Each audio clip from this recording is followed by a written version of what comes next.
지난 한 주일 동안 건강하셨습니까? 여러분의 건강을 지키는 TV 닥터 인사이드 곽동훈입니다. 시작하면서 여러분들께 질문을 하나 드리겠습니다. 만병의 근원을 뭐라고 생각하시나요? 스트레스? 술? 불면? 다 맞는 얘기긴 한데 아마 가장 정답에 가까운 건 이걸 겁니다. 대사증후군이 뭔가요? 하고 여쭤보면 대답을 잘 못하시는 분들이 많으실 겁니다. 만병의 근원이라고 하는데 아셔야 하지 않겠습니까? 대사증후군이 뭔지, 왜 만병의 근원이 되는지, 그리고 어떻게 치료해야 하는지까지도 알아보도록 하겠습니다. 친절한 오늘의 닥터 이분이십니다.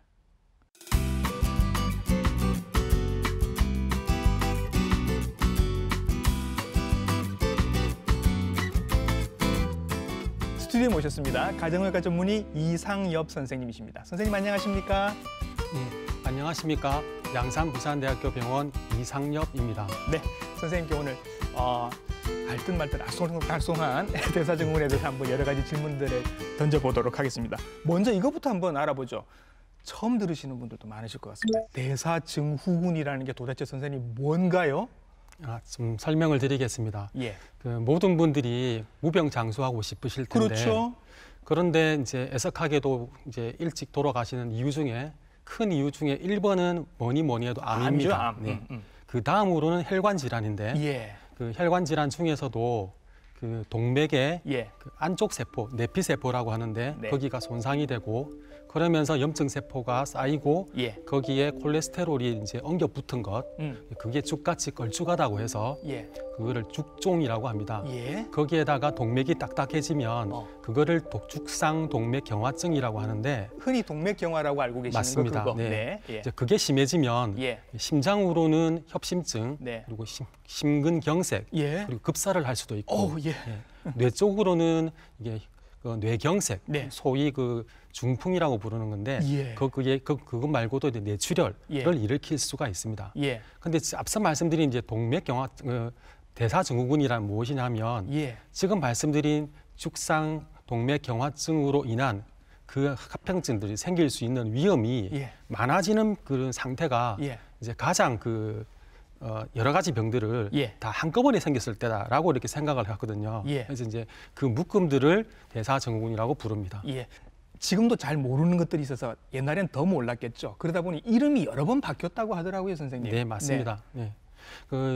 성인병이라고 부르는 분들도 계신데, 예. 그것하고 다른 이유는 성인병은 꼭 굳이 이런 그 고혈압, 당뇨병, 고지혈증 말더라도 네. 뭐 이제 나이가 드니까 퇴행성 관절염이라든지 예. 요통이라든지 척추 협착증도 생길 수 있으니까 네. 그런 것들은 이제 그 성인병에 들지만 네. 앞서 말씀드린 그런 대사증후군은 보다 젊은 연령에서도 생길 수 있기 때문에 예. 두 질환은 같다고는 볼 수가 없습니다. 네. 그리고 그 대사증후군이 있을 때는 지금 당장은 아니지만 제대로 관리를 받지 못하면 네. 이제 더 심해져서 예. 결국 혈관 합병증 때문에 예.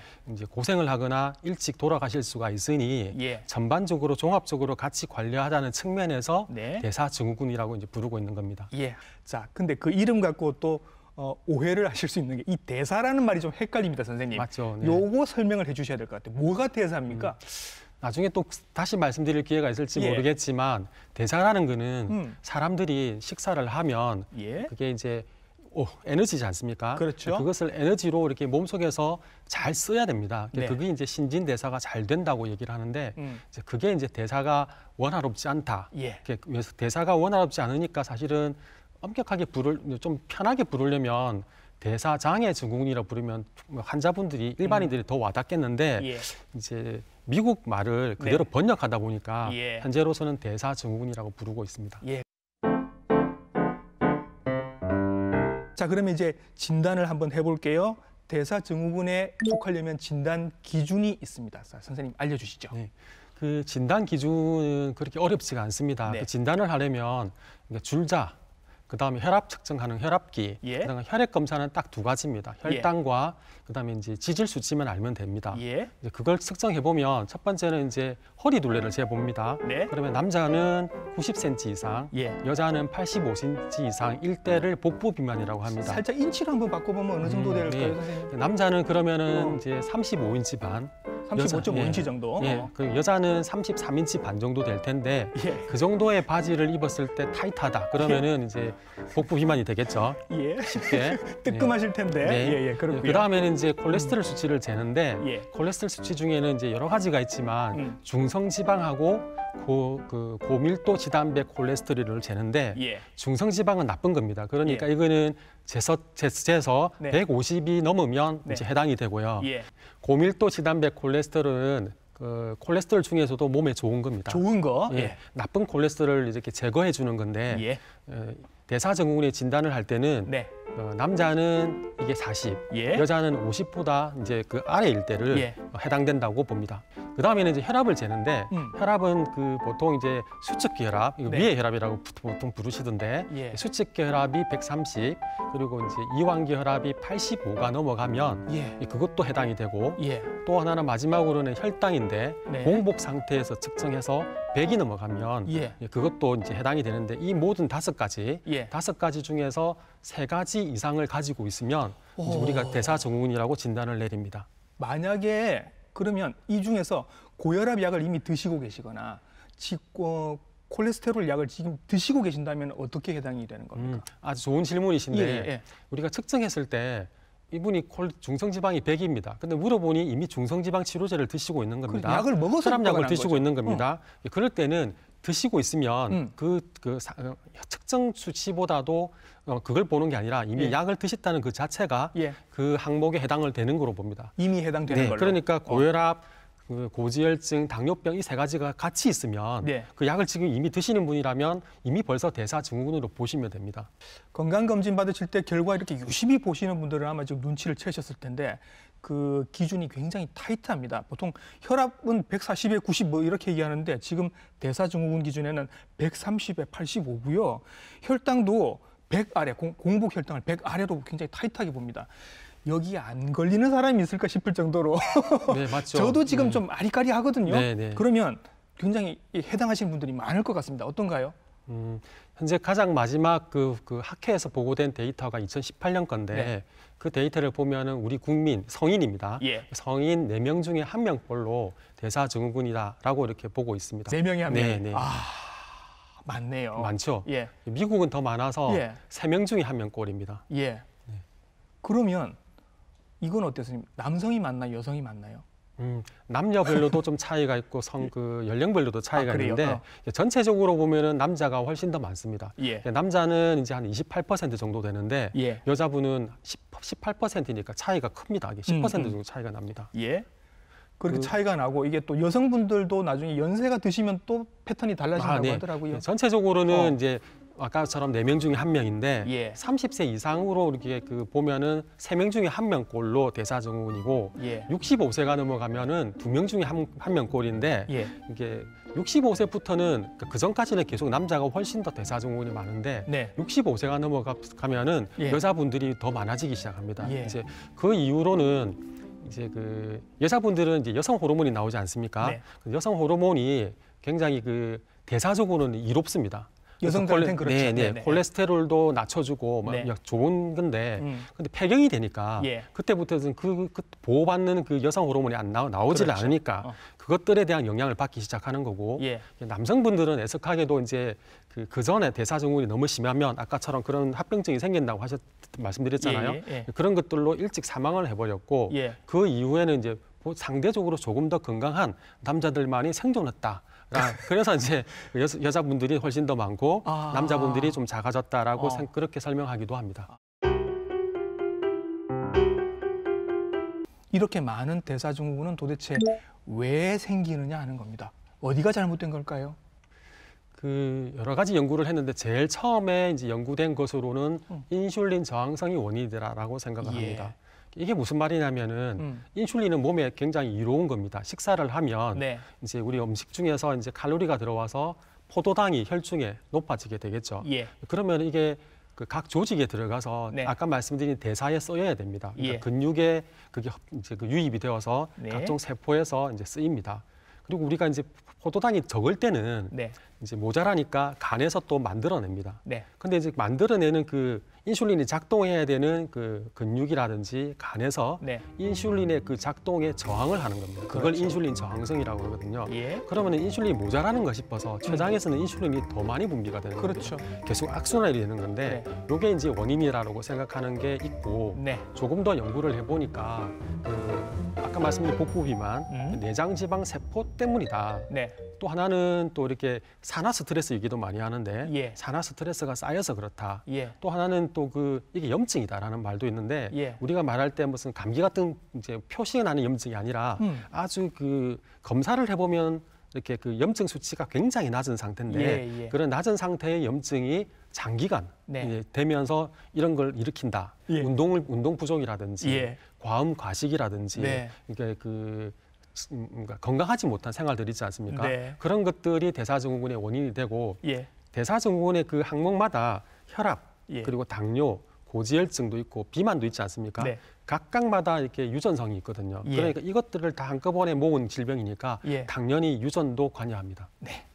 대사증후군을 쉽게 설명하기 위해서 어떤 선생님들께서는 대사증후군 이꼴 비만 이렇게 설명을 하시는 분들도 계십니다. 선생님, 이 설명은 어떻습니까?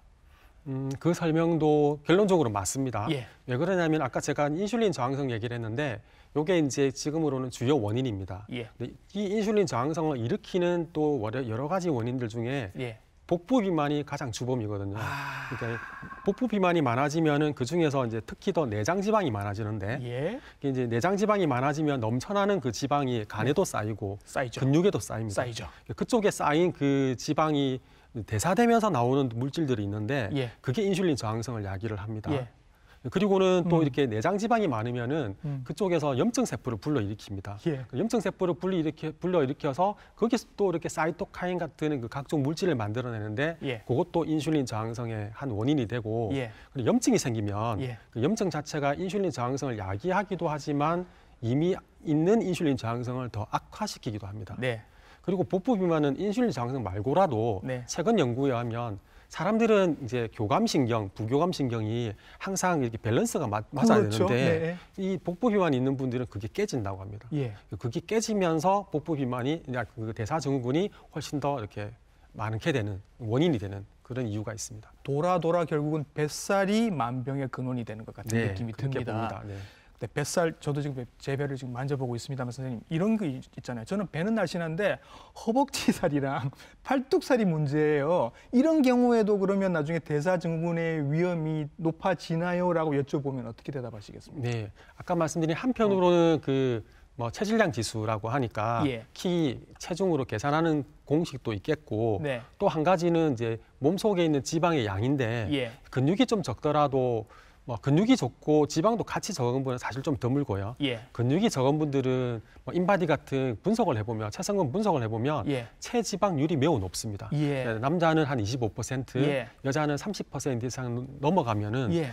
그것도 이제 지방이 비율이 너무 높은 거거든요. 예. 그런 분들을 근감소성 비만이라고 그러고 예. 한국이 이렇게 그 서양 사람하고 특징이 다른 게 뭐냐니까 이제 그래서 이제 저희들이 한국의 비만 기준과 네. 그 서양의 비만 기준이 다릅니다. 예. 처음에는 이제 서양 기준을 적용하니까 네. 우리나라에는 문제가 되는 비만 인구가 서양 사람이 한 40%면 네. 우리나라는 한 10%도 채 안 됐거든요. 예. 그런데 고혈압, 당뇨병, 고지혈증의 비율은 네. 서양 사람들과 거의 같은 겁니다. 예. 그래서 이제 이 기준을 달리 잡아야 되겠다 해서 네. 만든 게 이제 뭐 체질량 지수도 서양은 30이면 우리나라는 25입니다. 그러니까 네. 서양 사람처럼 그렇게 많이 체중이 나가야지 비만이라 생각하시면 예. 오산입니다. 아, 체형은 조금 다르게 봐야 된다. 그러니까 네. 한국인들은 배 둘레도 조금 더 가늘어야 되는 것인 거고. 네, 더 가늘어야 되고 예, 그렇죠. 그리고 체중도 더 작아야 됩니다. 그렇죠. 그리고 근육도 조금 더 많은 게 좋겠죠. 당연합니다. 네. 예, 예. 그러니까 근육이 적은 분들은 또 대사증후군이 더 잘 생길 수 네, 있는 것이다. 예. 시작할 때 대사증후군이 만병의 근원이라고 말씀을 드렸습니다. 어떤 만병들이 생길 수가 있는지가 무섭기도 하고 좀 궁금하기도 합니다, 선생님. 어때요?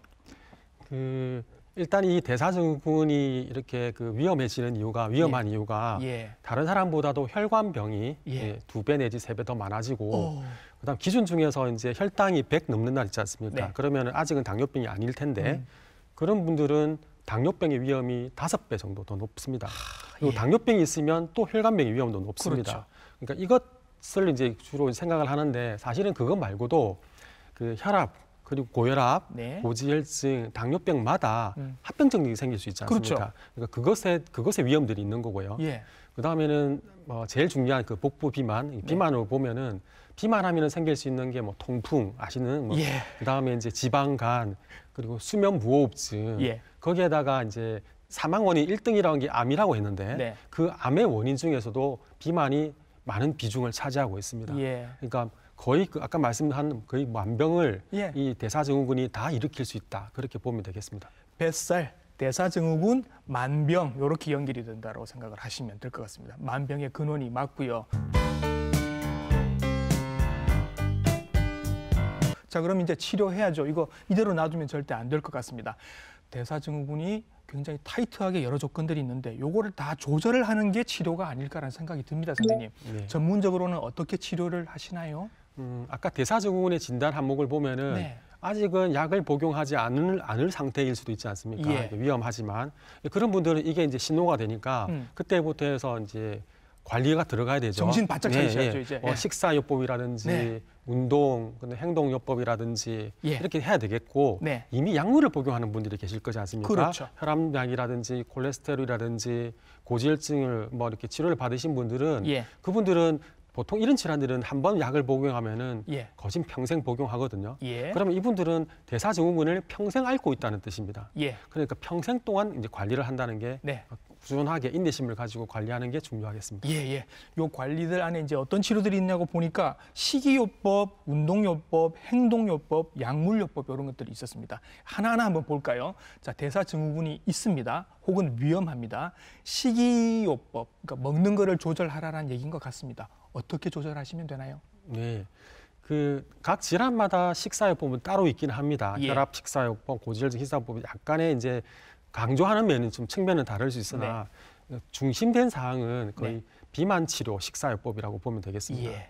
그리고 그 식사요법도 크게 다르지는 모르는 건 아닙니다. 여러분들이 다 아실 텐데 예. 그 상식적인 거죠. 이렇게 네.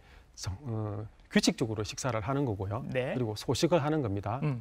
그 다음에는 이제 짠 음식 피하고 네. 단 음식도 피하고 기름진 음식도 피하는 거죠. 네. 대신에 이제 그 나이가 들수록 아까 근육 얘기했는데 예. 근육이 모자라지 않으려면 단백질은 섭취를 하셔야 단백질, 되니까 예. 충분히 섭취하셔야 되고 예. 또 골고루 드시되 예. 채소라든지 식이섬유 이것들을 충분히 드셔야지 예. 또 나이 드셔서 변비로도 고생 안 하시고 예. 이런 것들이 다 이제 상식적인데 예. 문제는 이제 실천을 못 하는 거죠. 네. 예. 이게 음식을 먹는 타이밍, 시간이 중요하다면서요, 선생님. 네. 그 양도 중요하고 뭘 먹느냐 종류도 중요합니다. 예. 그거는 무시하는 건 아닌데 예. 그런데 요새 부각되고 있는 게 예. 식사 타이밍입니다. 타이밍. 예. 생각해 보십시오. 원시 시대라고 생각을 해봅시다. 예. 그럴 때는 이제 낮에는 해가 떴고 예. 그러니까 가서 이렇게 뭐 먹을 거리를 먹었습니다. 예. 근데 이제 전기가 없으니까 네. 해가 지면은 그냥 이렇게 아무것도 먹지를 못했죠. 모든 활동을 낮에 하고 끝내는 거죠. 끝냈죠. 네. 그러니까 그 시대의 그 우리 몸의 생리가 네. 지금 현대인에게도 그대로 이제 남아 있거든요. 그렇죠. 그래서 그거를 이제 좀 자세히 연구하시는 분이 계신데 네. 그게 샌디에고에 이게 솔크라는 박사님이 있습니다. 그분이 이제 그 소화 백신 만든 분인데 그분이 솔크 연구소를 설립을 했고 그 안에 지금 말씀드린 이건 그 생체 주기, 네. 시간 그 의학이라고 하는데 이제 그것을 연구하는 판다 박사가 있습니다. 예. 그분이 연구를 해보니까 사람은 낮에는 햇볕이 비치지 않습니까? 예. 그러면 해가 이제 눈을 통해서 신호가 되어서 예. 그때는 우리 몸에 먹은 음식 중에서 탄수화물, 지방, 단백질이 있을 텐데 예. 주로 탄수화물을 소비시키는 일을 하고요. 예. 해가 지면은 이제 해가 이제 빛이 네. 들어오지 않으니까 하루 만에 우리 몸의 생태가 달라져서 저녁이 되면은 이제 지방을 태우기 시작을 합니다. 해가 져야 지방이 타는군요. 네, 주로. 예, 예. 그런데 이제 만약 그 저녁에 네. 내가 그래도 이제 그 뭐 칼로리가 있는 음식이 이제 들어가잖아요. 예. 들어가면은 지방을 태우던 그것을 중단을 합니다. 지방이 안 탑니다. 네, 그러니까 굉장히 예민한 우리 몸의 생리거든요. 그래서 이제 그거를 조금 이제 좀 실제적으로 적용을 하려고 하니 예. 그러니까 아침 식사부터 예. 저녁 식사까지의 시간을 네. 한 10시간 정도 네. 더 타이트하게 하려면 8시간 정도 정도까지만 식사를 하고 예. 그 이후에는 이제 칼로리 있는 음식은 먹지 말자. 물도 됩니다. 예. 이제 차도 되고 뭐 이렇게 뭐 블랙커피도 되는데 예. 칼로리 있는 거는 먹지 말자. 예. 그게 이제 그 비만 치료, 크게 보면 대사증후군 치료에 예. 매우 좋다고 되어 있습니다. 해 있을 때 먹고 해 지고 나면 뭐 안 먹는 게 낫겠다라는 네. 이론인 건데 이게 지금 이 2022년에 대한민국 성인들이 할 수 있을까? 아, 맞죠. 그러니까 이게 우리나라 같은 경우는 예. 회식 문화가 많죠. 예. 그리고 이제 사회생활도 해야 되는데 어떻게 저녁 예를 들면 아까 10시간 일하는 게 예. 아침 8시에 식사를 하면 6시까지거든요. 그렇죠. 6시 이후로는 이제 먹으면 안 됩니다. 네. 그런데 이제 이걸 먹어버리면은 사회생활을 못 하니까 예. 안 그래도 이것도 이제 외국도 마찬가지니까 이걸 연구를 어떻게 했냐니까 예. 이제 일주일 내내 이렇게 시간 제한 6시 안 먹는 네. 부류와 그룹과 일주일에 한 번 내지 두 번은 외식도 허용하게 예. 하는 이제 군으로 나누어 봤더니 예. 다행스럽게 그 체중에 아니면 그 대사증후군 지표에 예. 차이가 별로 없었습니다. 아. 그러니까 이제 한 일주일에 한 번, 두 번 정도는 뭐 밤에 회식을 해도 된다. 어. 그런데 이제 이걸 허용을 하면 네. 이제 회식 된다고 해서 뭐 엄청 많이 먹어버리면 네. 아까 말씀드린 것도 양도 중요하잖아요. 그러니까 그러면 또 실패하게 되고 예. 또 어떤 분은 또 이렇게 평소에 아침을 안 드시는 분이 계실 수가 있는데 그렇죠. 그런 분들이 이제 시간 맞춘다고 아침을 드셔버리면 될 것 같기도 한데 안 되는 이유 중에 하나가 예. 주의하셔야 될 게 내가 점심 저녁을 다 먹어서 한 2,000칼로리 먹는다 칩시다. 예. 그런데 내가 아침을 먹으라고 하니 아침에 또 500을 먹은 거예요. 네. 그럼 2,500이 되잖아요. 그렇지. 그래버리면은 또 이렇게 실패합니다. 그렇죠. 근데 지금 아침을 드시라는 이유는 2,000에서 칼로리를 빼서 네. 나누어서 이제 아침으로 돌리란 뜻입니다. 그렇죠. 그렇게 생각하시면 될 것 같습니다. 그러니까 전체 칼로리를 좀 줄이고 네. 그걸 또 이렇게 나누어서 아침 식사는 드시는 게 좋을 것 같다라는 네, 말씀이신 것 맞습니다. 같습니다. 이제 운동 한번 들어가 보겠습니다, 선생님. 대사증후군의 치료에는 어떤 운동이 좋은지, 뭐 어떤 운동을 어느 정도 시간을 하면 좋은지 이런 게 있습니까? 네. 그 각각의 운동 시간에 대한 연구도 있고 예. 아까처럼 이제 뱃살이 주범이니까 예. 체중 감량 효과가 있냐 없냐에 대한 연구들이 많이 있는데 네. 일단은 어떤 운동이든지 하는 게 중요합니다. 이제 그 유산소 운동. 왜냐하면 이분 분들이 운동을 거의 안 하거든요. 그래서 예. 유산소 운동, 그다음에 근력 운동 이런 것들이 중요한데 예. 대부분의 사람들은 숨쉬기 운동밖에 안 하죠. 예. 그래서는 곤란하고요. 그런데 이제 어떤 분들이 이럽니다. 선생님 제가 그 체중을 빼오겠다. 예. 내가 이제 그 운동을 진짜 열심히 해보겠다. 예. 그런데 실패합니다. 그 이유가 먹는 거는 똑같이 먹고 운동만 하시는 분이 계신데 근데 세계의 석학들이 이 부분에서 연구를 해보니까 예. 칼로리를 줄이지 아니하고 운동만으로 체중을 줄이는 거는 거의 불가하다라고 되어 있습니다. 예. 연구 데이터가 그렇게 나와 있고. 예. 근데 어떤 분이 정말 독하게 하면 빠지긴 하는데 예. 그게 이제 어느 정도냐니까 1년 365일, 예. 1년 365일 단 하루도 빠지지 아니하고 매일 1시간씩 유산소 운동을 했을 때 그러면은 전에보다 한 5% 정도 빠질 수도 있습니다. 그건 선생님 운동 선수들 수준 아닌가요? 네, 그러니까 그렇고요, 그렇죠. 그리고 이제 거기에다가 근력 운동도 예. 이제 이틀에 한 번 정도는 해줘야 예. 이제 근육이 유지가 되어야 예. 나중에 이제 체중이 줄면은 우리가 생각할 때는 전체가 지방만 빠질 것 같지만 예. 근육도 절반씩 빠집니다. 예. 그러니까 근육이 줄면은 우리 몸의 기초 대사량 아무것도 안 해도 빠지는 기초 대사량이 덩달아 줄어들거든요. 예. 그래서 나중에는 빠진 체중이 실패할 수도 있습니다. 다시 예. 찌거나 그래서 이 근육을 이제 살리면서 운동을 네. 해야 되니까 그때는 근육 운동이 중요한데 예. 근육 운동이 체중을 줄이겠다 이건 예. 아니고요. 예. 체중 줄이는 건 유산소 운동, 예. 더 나아가서 이제 칼로리를 줄이는 겁니다. 네. 한 가지 좀 덧붙이자면 대사증후군이 있는 분들이 운동을 하라면 싫어합니다. 싫다는 지금까지 이유는. 운동 안 하시던 네네. 분들이잖아요. 근데 이게 운동이 싫다, 어떤 분 좋다거든요. 운동이 즐겁다, 운동이 싫다라는 개념이 예. 학자들 얘기로는 언제 형성이 되느냐? 유아 시절에 만들어집니다. 아. 그러니까 유아 시절에 부모님이 어린아이를 데리고 예. 운동을 시키고 즐겁게 놀아보면 그 예. 아이는 운동이 좋은 거다, 즐겁다라고 머릿속에 박히는데 어릴 때는 그렇게 못했다면 커서도 예. 그게 싫은 겁니다. 예. 그러니까 지금 혹시 이렇게 들으시는 아기들 유아를 데리고 있는 분은 지금부터 활발하게 운동을 같이 하는 게 좋을 것 같습니다. 아이들을 학원에 보낼 일이 아니라 데리고 밖에서 나가서 놀아야 된다, 뛰어야 된다 이런 말씀하신 것 같습니다. 그래서 체중 감량하는 데는 먹는 것 조절이 훨씬 중요하다. 운동으로 내가 살을 빼겠다라는 생각은 운동 선수 수준이나 돼야 가능한 거니까 그건 일단 좀 접어두시라라는 말씀을 하시는 것 같습니다. 네. 운동을 하셔야 되죠. 예. 근데 운동을 하셔야 되는데 운동만 하는 것보다 식사도 줄이면서 예. 이제 운동을 같이 하시는 게 참 중요하다라는 예. 그렇게 하셔야 될 것 같습니다. 자, 식사, 운동 알아봤고요. 아까 하나 더 있었습니다. 행동요법이라는 게 있었는데 요거 어떻게 하는 건가요, 선생님? 그 원래 옛날에는 이제 이 말이 길었습니다. 네. 인지행동 치료라는 예. 걸 했는데 예를 들면 여러분들 그 어디 가서 이제 주차를 할 때 어떻게 합니까? 예. 가급적이면은 그 입구 가까이에 주차하려고 빙빙 돌지 않습니까? 마트 가보면 입구 네. 가까운데 제일 복잡합니다. 네. 근데 네, 시간으로 치면 예. 멀리 주차를 해놓고 멀리는 보통 비어 있으니까 그렇죠. 멀리 주차해놓고 걸어가는 시간이나 그게 훨씬 빠릅니다. 사실은. 그쪽이나 뭐 돌려고 계속 반복하는 시간이나 거의 같거나 같잖아요. 예. 그러니까 이게 이제 행동입니다. 그러니까 내가 만약에 이제 체중을 줄이려면은 예. 티끌모아 태산처럼 예. 내가 조금 더 칼로리를 더 쓸 수 있는 쪽으로 이제 행동을 바꾸는 건데 예. 그러면은 뭐 장 볼 때도 나는 주차는 멀리한다. 네. 예, 주차는 멀리한다고 하는 건데 이런 건 먼저 인식을 해야 되고요. 그렇죠. 그리고 행동으로 바뀌어야 되는데 행동 바뀌는데 보면은 통상 6개월 이상 걸린답니다. 그러니까 이런 생각을 하고 내 행동을 바꾸는데 그러면은 예. 이제 병원에 가면 의사 선생님들이 이제 이 인지를 계속 바꾸는 일을 하는 거죠. 예. 만약에 너무 기준을 높이 잡았다면 예. 이거 너무 어렵습니까? 그러면은 이것보다 좀 약한 정도의 목표를 잡고 해봅시다. 예. 그렇게 하는 게 인지 행동 치료고 그걸 행동 치료라고 합니다. 예를 들면 시장을 가더라도 마트를 예. 가더라도 예. 내가 이제 걸어서 갈 수 있는 곳이 이제 A다. 음. 근데 B가 조금 더 멀다 그러면 B를 다니는 거고요. 예. 엘리베이터를 타고 집을 가더라도 내가 40층이다 그러면은 40층에 내리는 게 아니라 네. 30층에 내려서 10층은 걸어간다든지 그렇지. 그렇게 하는 것들이 중요한데 예. 잘못하면 30층에 있는 분이 놀랄 수도 있겠습니다. 직장까지 내가 출퇴근을 이제 걸어서 하겠다. 네. 뭐 그런 거. 그리고 지금까지 일주일에 3번 정도 치맥을 내가 했는데 그걸 안 하겠다. 이런 식의 생활 습관을 잡아가는 네. 것.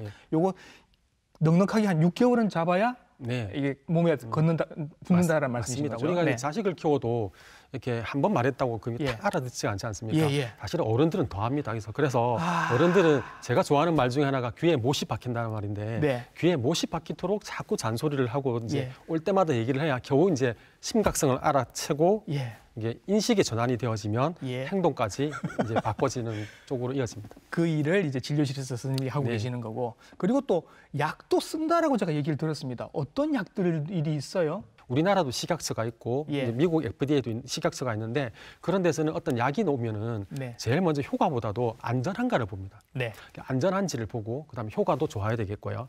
그런 약제들을 이제 보통 씁니다. 예. 그러니까 이제 병원에 가셔서 이제 약을 써야 되겠다 싶을 때는요 네. 그런 약을 쓰고요. 예. 기왕이면 아까 이제 제가 이제 비만이면은 뭐 그런 약제를 쓰고 예. 당뇨병이면은 또 당뇨병 선생님 치료하는 선생님들이 잘 아실 텐데 예. 기왕이면 혈당만 딱 줄이는 것보다 네. 혈당도 줄여주고 콩팥 기능도 개선시켜주고 뭐 다른 심장도 더 튼튼하게 해주는 기왕이면 그런 약들이 지금도 계속해서 개발되고 있거든요. 개발되고 있고 또 그것에 대한 안전성을 식약처가 검토를 한단 말입니다. 예. 그리고 출시돼서 이렇게 사용하다가도 네. 이제 여러 사람이 쓰다 보면은 뒤늦게 이제 예측지 못한 부작용들이 나올 수가 있습니다. 예. 그럴 때는 또 이제 경각심을 불러일으키기 때문에 예. 그런 것도 정보도 좀 접하시고 예. 그러면 될 것 같습니다.